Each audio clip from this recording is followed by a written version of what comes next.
Ahí estamos. Momento histórico.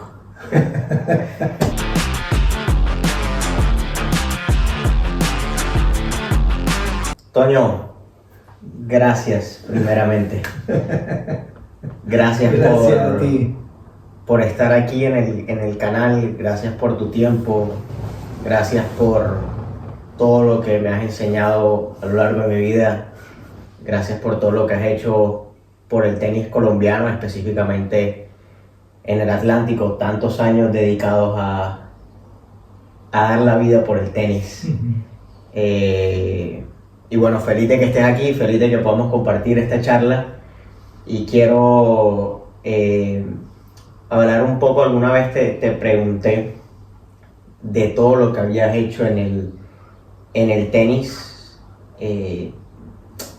Vemos que hay entrenadores de formación, hay entrenadores que acompañan a jugadores, hay entrenadores que dan clases a aficionados. Hay muchas ramificaciones de lo que es un entrenador de tenis. Y te preguntaba yo un día en qué te considerabas mejor o cuál era tu fuerte. Y me hablaste de un tema que era el desarrollo. Y quiero que me cuentes un poco cómo nace esa parte de desarrollo en tu vida. Bueno, muchísimas gracias a ti primero por estar acá en mi casa y acompañarnos estos meses que has estado acá.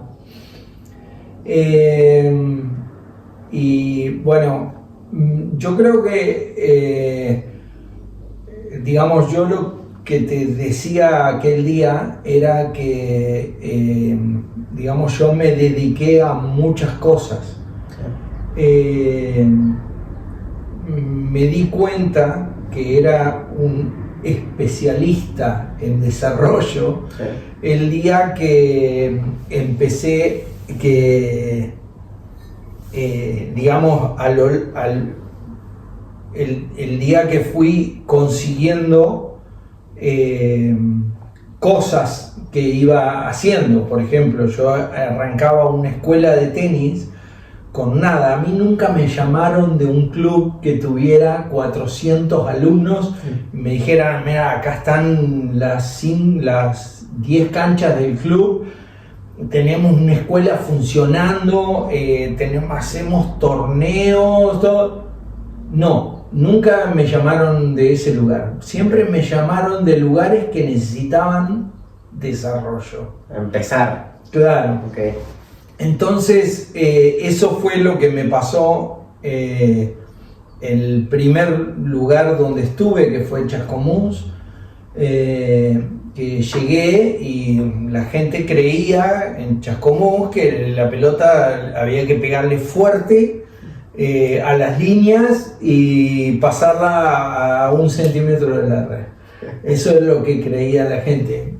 Y hubo que construir una cultura. Claro. Empezamos con una escuela de tenis, que los chicos jugaran bien técnicamente, tácticamente, y luego empezamos a viajar a torneos, a los pueblos vecinos, y no había una federación, había que viajar lejos a jugar. En Argentina había en aquel momento 32 federaciones. Que en Colombia serían como las ligas. Las ligas, okay. ¿Sí? 32 federaciones de tenis. La Asociación Argentina de Tenis tenía 32 federaciones. Okay. Hoy tiene 33.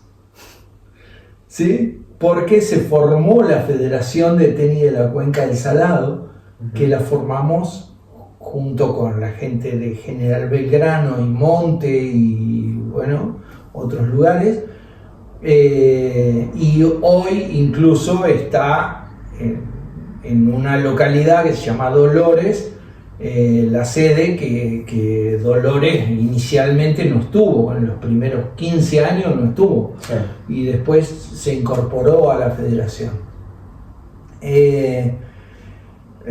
Digamos, hubo que construir la federación para luego salir a competir a nivel provincial y luego salir a competir a nivel nacional. Y cuando yo me fui de Chascomús después de 15 años, había un jugador que había estado en nuestra escuela que estaba 300 del mundo. Claro. Y había habido una chica que es Silvina Saulo que había estado 900 del mundo en singles. Bueno. O sea, prácticamente te tardó o les tardó a todos ellos 15 años en tener un jugador así. Exactamente, y de hecho cuando yo recibo la propuesta de Barranquilla, que yo participé en un concurso que me organizó Leonidas Ollaga, que era el presidente de aquel momento, me dice, yo quiero tener un jugador dentro de los 100 primeros dentro de 5 años. 100 primeros ATP. 100 primeros ATP o WTA. En 5 años. Claro, en 5 años. Yo le digo, ¿vos tenés algún jugador 300 ATP? Si tenés 7 jugadores 300 ATP, entre el 300 y el 500, podemos intentarlo dentro de 5 años. Claro. Pero en ese momento Colombia tenía 4 jugadores entre los 500. Alejandro Falla era el mejor jugador de Colombia y estaba a 320 en finales del 2002. Sí. Claro que era muy joven, sí. Tenía 19 años, tenía muy buen ranking. Bueno, de hecho, él se metió este jugador del Chascomús también, que fue Berloc. Y bueno, ellos... No es poca cosa. No es poca Carlos Berloc. Sí, un tipo que llegó estuvo en el equipo campeón de Copa Davis, ganó 2 ATP en single, 2 ATP en doble, fue 30 y pico del mundo, 35 del mundo. Y eso generó una historia también, porque muchos jugadores vinieron después también, ¿no? Claro. Leonel Videla llegó a estar 800 del mundo, Nico Arreche llegó a estar 500 del mundo. Claro, lo que del grupo salió y bueno, al final y arrasa a otros, que inspira también tener a un referente en la ciudad. Exactamente, y bueno, de hecho, cuando Leonidas me responde que no tenía eso, yo le dije, entonces no es posible. Claro. No es posible hacerlo, hay que trabajar, perderse 20 años. Y nosotros construimos un plan de desarrollo a 12 años, porque Leonidas me dijo, acá en la costa somos muy rápidos, entonces lo vamos a hacer a 12 años. ¿Qué había cuando llegaste? ¿Qué había cuando te presentan la Liga de Tenis del Atlántico? Bueno, Barranquilla, yo le pregunté entre las cosas que antes de ir a Barranquilla, le pregunté a Leonidas Ollaga que cuántas canchas había en el Atlántico, y me dijo 40 canchas que había. 2002. Y 3 meses después yo le presenté un censo de pistas, de canchas a Leonidas, y había 84 pistas, 82 pistas. O sea, había muchas que no conocían. Canchas. Claro, había muchísimas que no las había contado. Claro. Había canchas en parques y eso. Claro. Y eso en realidad fue lo que menos mejoró en Barranquilla en mis 20 años que yo estuve allá, que fue el número de canchas. O sea, cuando yo me vine había 105 canchas, no había tantas más, no había 200 canchas.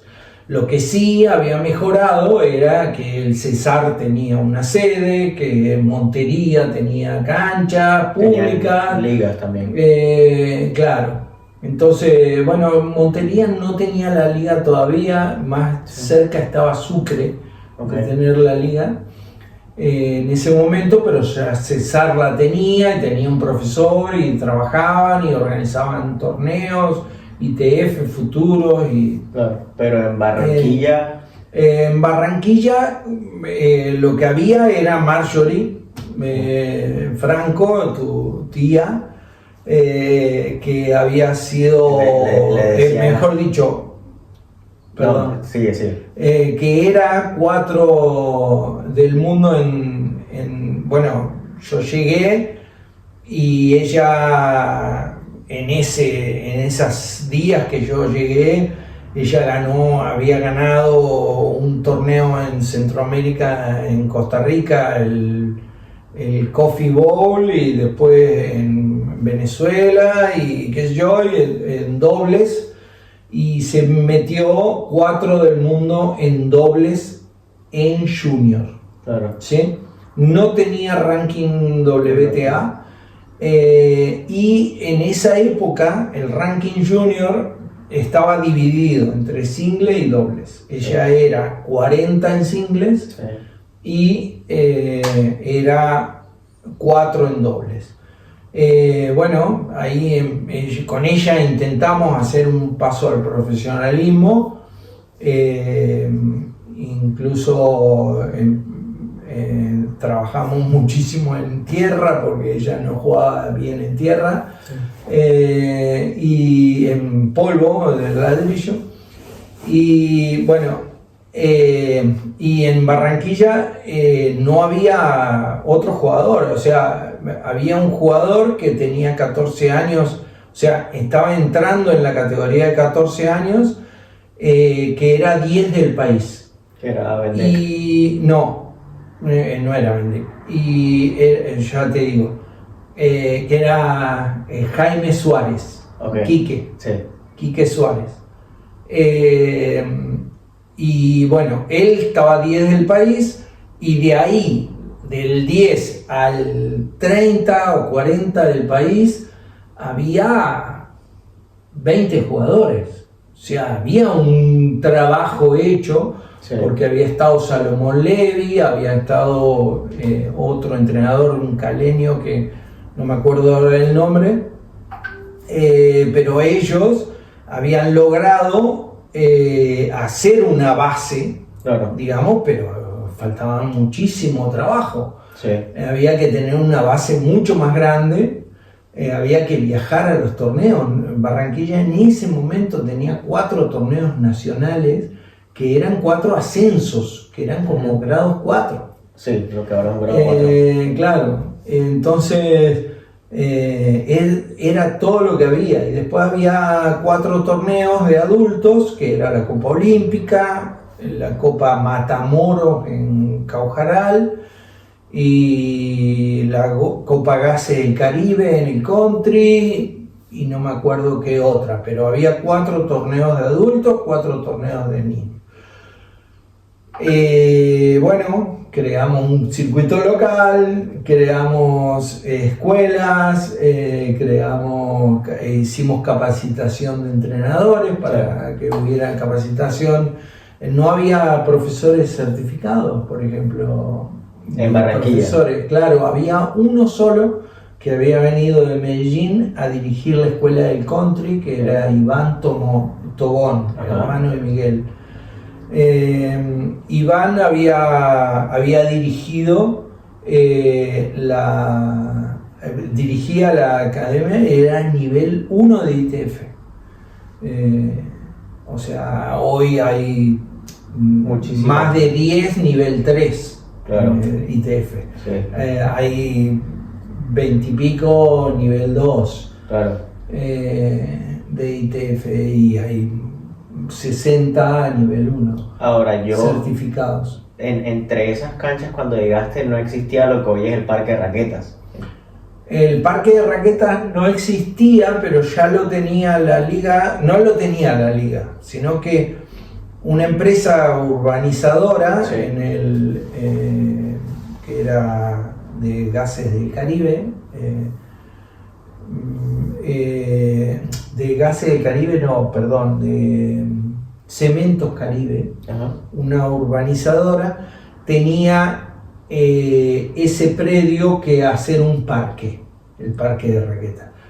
Entonces, en vez de hacer juegos para niños y una pista de fútbol 5 y una cosa, hicieron pista de tenis porque el director, que era Juan Manuel Riseco Jr., era amigo de Leonidas, Sí.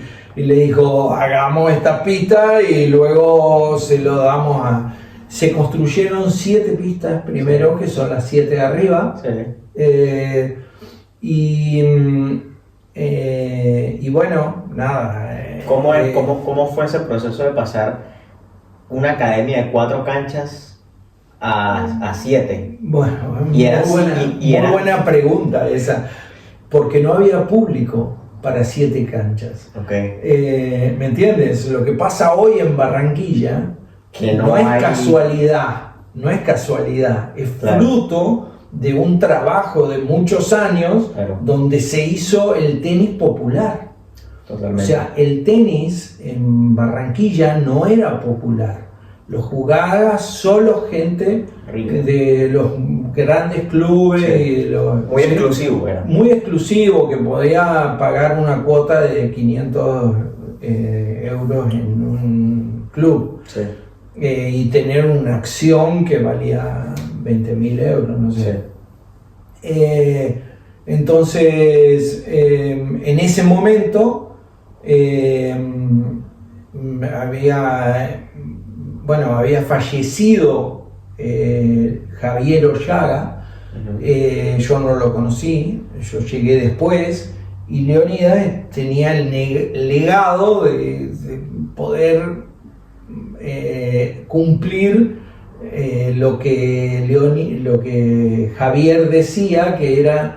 Ahí alguien, no voy a decir quién, pero alguien muy conocedor del tenis en Barranquilla, le pregunté una vez, le dije, ¿para ti cómo se debería llamar el estadio del Parque Raquetas? Y me dijo, Javier Ollaga.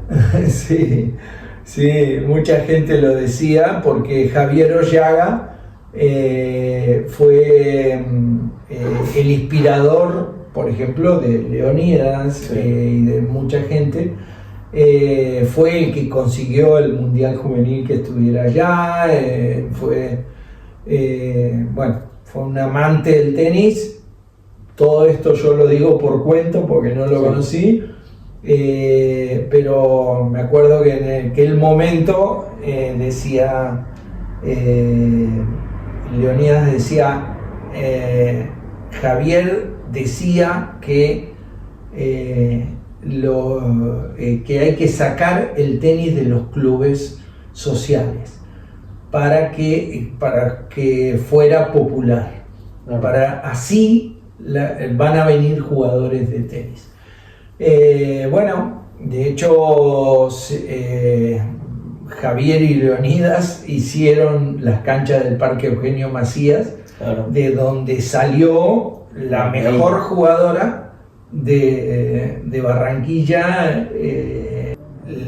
Ese era su legado, digamos. Entonces, lo que Leonidas quería era hacer más canchas públicas, y consiguió que esta urbanizadora le diera ese lugar.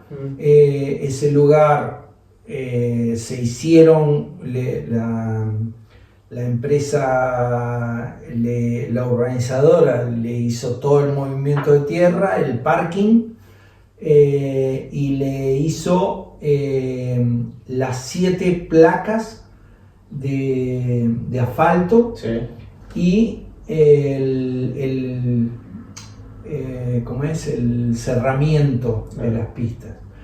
Pero Y la Leonidas, importancia de las canchas públicas. claro, y Leonidas consiguió empresas privadas, Cerrejón, toda Olímpica estaba también, Sí. que Gases del Caribe, que le dieron tomaron una pista y la patrocinaron por 5 años. Entonces le pusieron la red, le hicieron el cubrimiento de las pistas y todo eso. Después se hizo el proyecto del estadio y bueno, después vinieron los Juegos Centroamericanos, que también yo estuve en esa conversación entre el director de los Juegos Centroamericanos y Leonidas, donde se logró hacer el estadio, ¿no? Claro, y esas ganas de sacar, como dijiste, el tenis de los clubes, trajo como consecuencia jugadoras, por ejemplo, María Paulina Pérez. Por ejemplo, María Paulina Pérez, que es del Parque Eugenio Macías, de un entrenador que era Tonio Castillo, que la formó a ella y a la hermana a Paulina y a otros, a Angélica Muñoz, a Gonzalo Muñoz y otros jugadores del parque. Los formó, un tipo capacitado también, muy buen entrenador, y él fue el que formó a las Mellas. A los 10 años las Mellas iban a entrenar un grupo de proyección a la liga y ahí deciden, bueno, seguir en la liga, pero porque tenían un poquito más de proyección ahí. Y María Paulina hoy en día, y lo hace público en sus redes, te considera como un segundo papá y está muy agradecida cuando entreno con ella. Recordamos muchos momentos de cuando entrenábamos. ¿Cómo fue el proceso, por ejemplo, de tener a una jugadora que se formó en un parque público a ser la jugadora más importante de la ciudad? O sea, es la que más ha conseguido títulos, pues es 115, fue 115 el mundo doble. Sí. Bueno, el proceso, ahí se me viene toda la película, ¿no? Sí. Paulina, imagínate que empezó en esos años, 2003 más o menos, empezó a jugar en el parque, quizás 2002, y 2 o 3 años después empezó a ir a la liga a un programa que había de proyección, que iban jugadores de todos los parques, todos los clubes y eso, hasta 12 años. Y entonces venían con su entrenador y entrenaban todos juntos. ¿Que tú creaste? Sí, un programa que se llamaba de proyección, que había unas metas y unas cosas. Por ejemplo, siempre se trabajaba entrada a la red porque era 12 años y la pelota de 3/4 de cancha, un niño de 12 años normalmente ¿qué hace?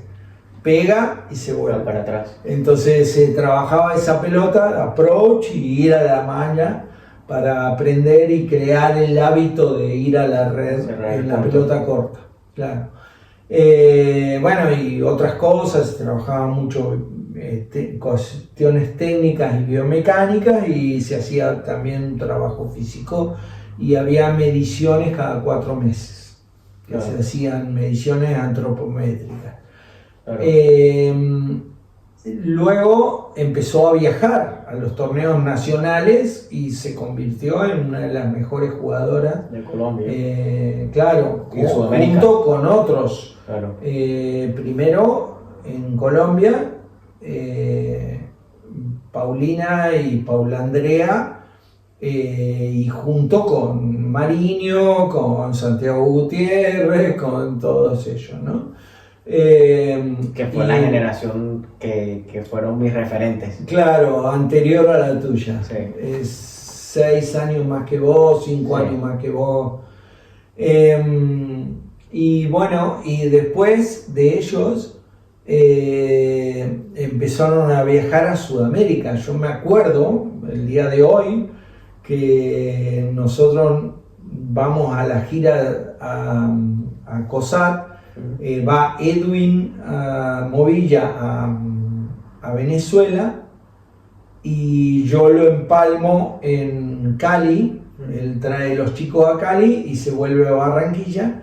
Y yo sigo con los chicos porque yo estaba en ese momento con la federación como capitán del equipo, digamos, junto con Clau, Jaime Restrepo. Sí. Entonces, bueno, hacemos la gira y hacemos Cali, Guayaquil, Perú, Bolivia, y ella iba a terminar su gira ahí. Era primer año de la categoría. Sí. Mafe, que también hizo la gira, Sí. era segundo año de 12 y hizo la gira de grado 1 de 14. ¿Sí? Sí. Y bueno, Paulina estaba 7 en ese momento. O sea, había hecho semi en Cali. Sí. Entonces yo lo llamé a Leonidas, que era el presidente en ese momento. Siempre no menciono a Leonidas, pero él fue una persona muy importante en esto. Claro, no, hay que mencionarlo. Sí. Claro. Y le llamé y le dije, Leo, fíjate, nos quedan 5 días, a ver cómo podemos hacer para que continúe la gira. Sí. Y bueno, y Leonidas buscó y qué sé yo, que me acuerdo que Olímpica fue de los que ayudó en ese momento, Mauricio Char, y compraron los pasajes y qué sé yo, y bueno, y Paulina siguió, y bueno, los otros se volvieron, pero Paulina siguió y jugó Bolivia, Santiago de Chile y jugó Buenos Aires. Claro. En Buenos Aires seguía 7, Sí. pero estaba muerta. Entonces decidimos renunciar a eso. Quizás en otro momento, no sé, viéndolo a la distancia, quizás hubiera que haber parado y vuelto a arrancar más adelante, pero fue todo como había la marcha. Sí, aparte había un problema de logística tremendo, claro, que había que volver, gastarse la plata para ir nuevamente, claro, no había quien fuera con entrenador, sí, no era fácil. Hizo final de doble en Buenos Aires, siendo primer año, final de doble de COSAT grado 1 en Buenos Aires con la Gata González, sí, que era de la edad de ella, sí, pero claro, era líder en la categoría de 14 años. Sí. O sea, siendo primer año, ella era líder. Claro. Y la otra que era líder también, que le ganó a Paulina en Guayaquil, fue Beatriz Maya, que hoy es 20 del mundo, ¿no? Claro. WTA. Sí. Hubo esa generación de los jugadores que mencionaste, Juan Mariño, Mafre, María Paulina, Grego, donde estuvieron varios de ellos, los que acabo de mencionar, top 100 junior, y los otros 200 seguidos. O sea, Barranquilla, el Atlántico en algún momento tenía 6, 7, 8 jugadores con un buen ranking a nivel mundial, sí, junior. ¿Qué tan difícil fue llegar a eso? ¿Y qué tan difícil es el proceso para poder tener un chico y una chica top 100 del mundo? Sí. A ver, el proceso es dificilísimo, por supuesto. Cada proceso. Sí. Pero el proceso lo hacen muchas personas. Incluso para cada jugador. O sea, vos no te formaste solo por Edwin Movilla o Neider Movilla o Nelson Agresor o Leonidas Ollaga o tu padre o no, todo un conjunto de cosas que te apoyaron y fueron y crearon una historia alrededor tuyo. Claro. Pero en cuanto a director de la liga, director de ese claro, grupo. Bueno, fue dificilísimo. En un momento estuvimos fundidos.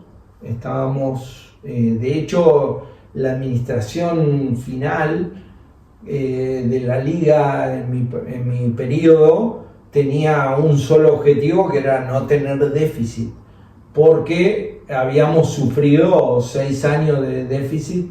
O sea, yo me sentía que la motivaba a Margarita para hacer cosas y proyectos, Claro. Que nos daban mucho desarrollo, pero económicamente Claro. no estábamos preparados lo suficiente, quizás. Era tu amor por querer desarrollar más Sí, tenis en la ciudad, que al final no se mi consiguió. amor, no mi amor. Tu pasión. El amor, no, y el amor de Margarita también, Claro. y el amor de Leonidas y los dirigentes de aquel momento. Claro. Que los dirigentes de aquel momento eran Arturo Gutiérrez, el Chiqui Arrázola, Enrique Bengoechea.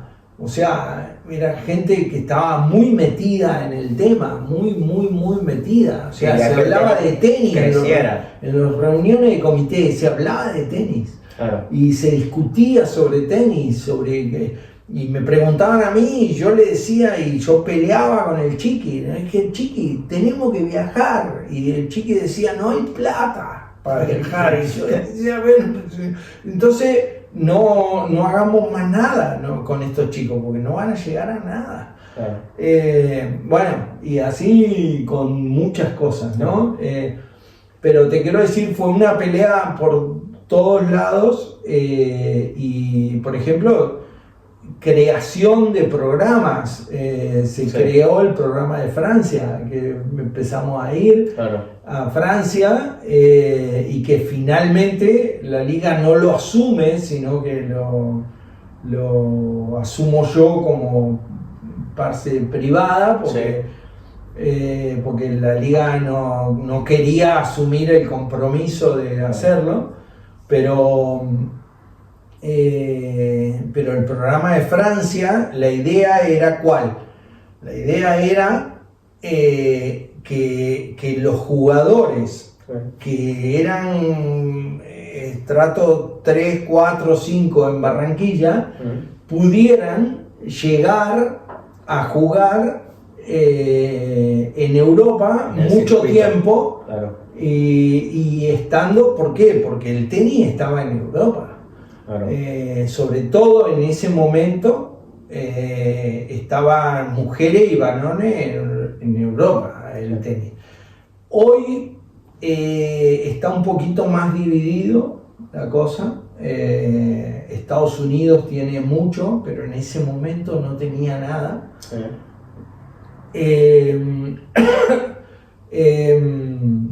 Y tuvieron,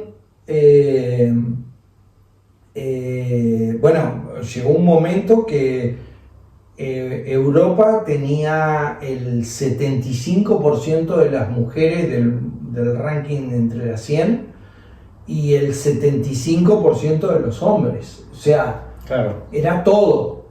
Hoy tiene capaz que el 70% de los hombres, no sé, no lo sé realmente, pero por ejemplo, Argentina tiene 6, 7 jugadores, Estados Unidos tiene como 10, 12 jugadores. No, hoy Estados Unidos tiene 4 top 16. claro. 4 top 16. ¿Sí? No, tiene a Fritz, tiene a Shelton, tiene a Paul y algún otro, no me acuerdo. Y además tiene a Michelsen, tiene a, o sea, Claro. bueno, tiene una cantidad de jugadores, tiene más de 10 jugadores entre los 100, Estados Unidos. Y mujeres, ni hablar. Sí. Mujeres, tiene a Coco Gauff, tiene a, bueno, Pegula Sí. y un montón abajo, ¿no? Claro. Entonces, y ha cambiado. Por ejemplo, quizás hoy, no lo sé, no lo tengo así al ranking en la memoria, Sí. pero quizás haya 3, 4 americanas entre las 12 primeras. Sí. Y hay una china seguro, Zheng, Sí. la que ganó los Juegos Olímpicos el año pasado. Sí. Y no sé si hay alguna otra, pero de algún otro lado, pero canadiense, capaz, no. No lo sé. Bueno, te quiero decir, hay muchos que no son europeos, Claro. hoy. Como en ese momento. Entonces, en ese momento había que venir acá. Por otro lado, acá hay una competencia que vos la conocés, que es la competencia interclubes, que Sí. eso generaba mucho recurso, Competitividad. y recurso económico, Claro. que te daba la posibilidad de generar plata Sí. para poder, Sustentar tu carrera. claro, exactamente. Ahí hay muchos temas que pudiéramos hablar el día de hoy. Lo que más, en cuanto al proyecto de la Liga de Tenis del Atlántico, lo que más te llevas, lo que más recuerdas, lo que más, yo sé que es difícil hacerlo, pero lo que más dices, lo veo y me siento orgulloso de haber construido eso con el equipo que tenías. Sí, yo no sé. Digamos, cuando ves un logro como el de Paulina, vos decís,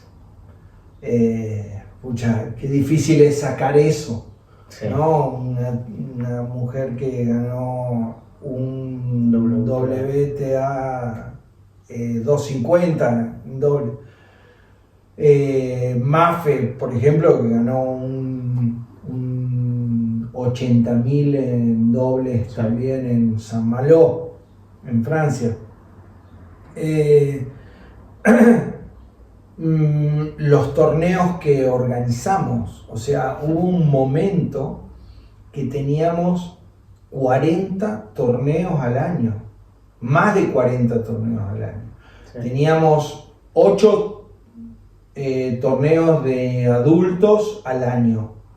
Teníamos 12 torneos de niños locales. Sí. Teníamos 12 torneos nacionales.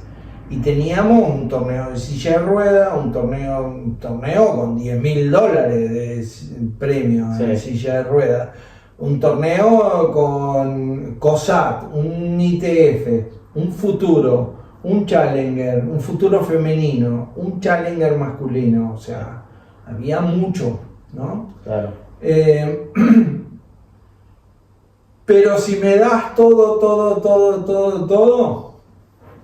el programa escolar. El programa escolar que llegamos a tener en un momento 23 colegios haciéndolo. Claro. Y llegamos a tener 6.000 niños. Que entre ellos hay entrenadores hoy en día capacitados en Barranquilla y que han trabajado con la liga que salieron de ese programa. Exactamente. Por ejemplo, Andrés Hincapié, y Sí. por ejemplo, Fausto Ávila, Claro. y por ejemplo, que es del colegio INEM, Sí. y Nando, Sí. que es del San Vicente de Paul, de la playa. Esos chicos fueron seleccionados en el programa por una cuestión de resultados Sí. del programa, y a fin de año terminaron jugando, fueron seleccionados para jugar en una pista más grande, después en una pista más grande, y después a fin de año se les dio un regalo de ir a entrenar a la liga, y finalmente se les regalaba una raqueta usada que donaba un jugador en la liga. Sí. Entonces eso generó o sea, sobre todo generó mucha popularidad. Ahora que nombré el programa de silla de ruedas, también es muy difícil no elegir el programa de silla de ruedas, donde llegamos a tener en un momento 17 jugadores. Sí, me acuerdo. Que jugaban tenis en silla de ruedas. En la liga les daba 3 horas de clase gratis. Yo de niño peloteaba alguna vez con Sí. los jugadores de silla de ruedas, me acuerdo. Ahora, fíjate, hablamos de la sede de la Castellana. Sí. Cuando se construyó la sede de la Castellana, al principio no había público. Había que esperar que una persona viniera y abriera la pista, que era un canchero que llegaba a una hora determinada a abrir la pista. Sí. ¿Sí? Ese canchero, primer canchero, fue José Orozco. Bueno. Y hablamos del programa escolar, donde salieron estos entrenadores. Sí. José Orozco fue entrenador fue el entrenador que llevó adelante ese programa mucho tiempo. Sí. Además hablamos de capacitación. Sí. José Orozco se capacitó entre medio de esas dos cosas Lo menciona para mucho. hacer... Te menciona mucho a ti Y en eso. José Orozco fue el formador del grupo de Daniela, De mi hermana. Tu hermana y De Juanpi Ordóñez. Juanpi Ordóñez y ellos. Sí. Y José Orozco fue profesor del programa de tenis en silla de ruedas también. Claro. Imagínate cómo decir que yo hice esto. Claro. O sea, esto lo hicimos mucha gente y entre ellos José Orozco fue tremendamente importante, ¿no? Claro. Y ahora algo que sientes que te haya faltado. Dinero para seguir con los jugadores esos y no logramos primero dinero para seguir con esos jugadores proyectándolos al profesionalismo, que hacía mucho, falta mucho dinero para eso. O sea, yo me acuerdo una anécdota, bueno, Juan Sebastián Mariño, que estaba 80 del mundo en Junior, Melissa Bolívar, que estaba 90 del mundo en Junior. Claro, la generación esta, la que fueron mis referentes. Claro, Mafe, María Paulina, claro. No sé, tampoco ellos tenían los recursos para hacerlo también, Claro. Pero creo que si hubiera habido un dinero para apoyar esos equipos, un Colsanitas, sí. Nosotros no tuvimos nunca un jugador en Colsanitas, jamás tuvimos un jugador en Colsanitas, nunca Colsanitas nombró un jugador de Barranquilla. Estando en el top 100 Sí. en ese momento. Mafe, por ejemplo, no fue jugadora de Colsanitas. Claro. Jugó los Grand Slam Junior y no tuvo ese patrocinio. Te iba a decir que otra cosa que faltó fue el convencer, o sea, no creo que faltaron canchas, pistas. Por ejemplo, Usiacurí debía tener una escuela con Tonio Castillo ya. Baranoa tenía que tener un centro de 5 canchas con José Orozco dirigiéndolo y Oneider trabajando con él. Soledad mismo podría tener un complejo de 7, 8 canchas, porque tiene público para eso, pero no logramos convencer, por ejemplo, no sé, a Eduardo Verano de que debía hacer esos complejos. Claro. Por supuesto había otras prioridades, Sí. qué sé yo, pero no lo estoy culpando a Eduardo Verano. Claro. Estoy queriendo decir que no logramos, me estoy echando la culpa a mí, digamos, Sí. de que no logramos nosotros convencer a ellos de que había era que hacer importante, eso. ¿no? Claro. Números aquí que uno no tiene la certeza. ¿Cuántas canchas más hay que hacer en el Atlántico? Bueno, vamos a poner la referencia en Atlántico, ahora hay aproximadamente 100 canchas, ¿no? 110 más o menos. Y tiene, 120, ahora están las de... hay unas nuevas en Tecnoblas, hay unas nuevas en Villa Carolina, Sí, creo que 3 más en el Country, sí, no más de 120. exacto. En el Atlántico, que Atlántico tiene el mismo tamaño de Mallorca, En Mallorca. donde estamos ahora, y en Mallorca hay... Mallorca yo tengo en Google Maps, Sí, tengo marcados 500 lugares con Sí. pista de tenis. Entre ellos, un edificio donde yo viví, sí, que tenía una pista hecha pedazos claro, de Quick, pero tenía red y se podía jugar, ¿no? claro, Y entre ese edificio y la academia de Rafa Nadal, que tiene más de 50 Más de pistas 50. de tenis y 15 de pádel, más o menos. sí.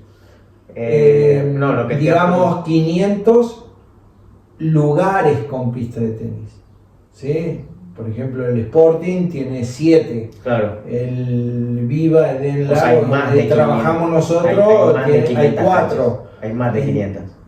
En Santa Ponza hay 8. Sí. O sea, 500 lugares. Y en Inca están haciendo 4 más, 3 más. Claro, y hay 4. Sí, Y hay otro club en Inca, con 3 pistas duras.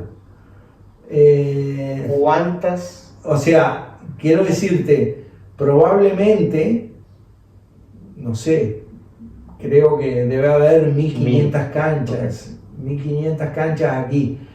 Ahora, tengo algunas otras certezas. Sí, Vos me pediste números y vos me decís que yo cuento mucho. sí, Cuento mucho. Francia sí. tiene 60 millones de habitantes, como Colombia, Ujú. y tiene 60.000 canchas registradas por la Federación Francesa. O sea, hay 8.000 clubes, 8.000 y pico de clubes, que tienen registradas en la Federación Francesa Las canchas. 60.000 canchas, una cada 1.000 habitantes. En Barranquilla hay 1.800.000 habitantes, 2 millones de habitantes En el Atlántico. en el Atlántico. Sí, 2 millones de habitantes, sí. 2.000 pistas. Para ser como Francia. Claro. Ahora, el Atlántico es como Mallorca, De tamaño. de tamaño. Sí. Y dijimos que Mallorca Por ahí tiene aproximado 1500. 1.500. Claro. Claro que tuvieron 2 números 1 del mundo, ¿no? Mi pregunta iba más o menos. Perdón, Buenos Aires Sí, tiene 6.000 canchas. Y esa es la proporción en Argentina. 2.500 canchas por habitante. Habitantes por cancha. Claro. O sea, 2.500 habitantes por cancha. Chascomús tiene 20 canchas y tiene 40.000 habitantes. Tiene 2.000 por cancha. 2.000 habitantes por cancha. Siguiendo con el número de canchas, no sé exactamente cómo hacer la pregunta, pero imaginemos que salen los jugadores sí o sí dependiendo por el número de las canchas. O aproximadamente. ¿Cuántas canchas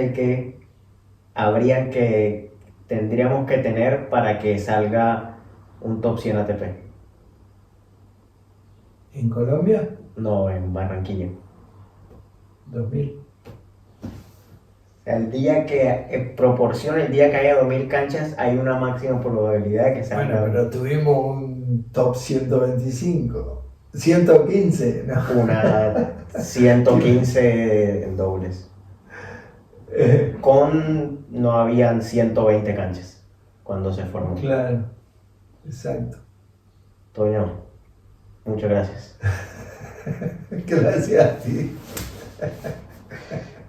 Muchas gracias a ti, David.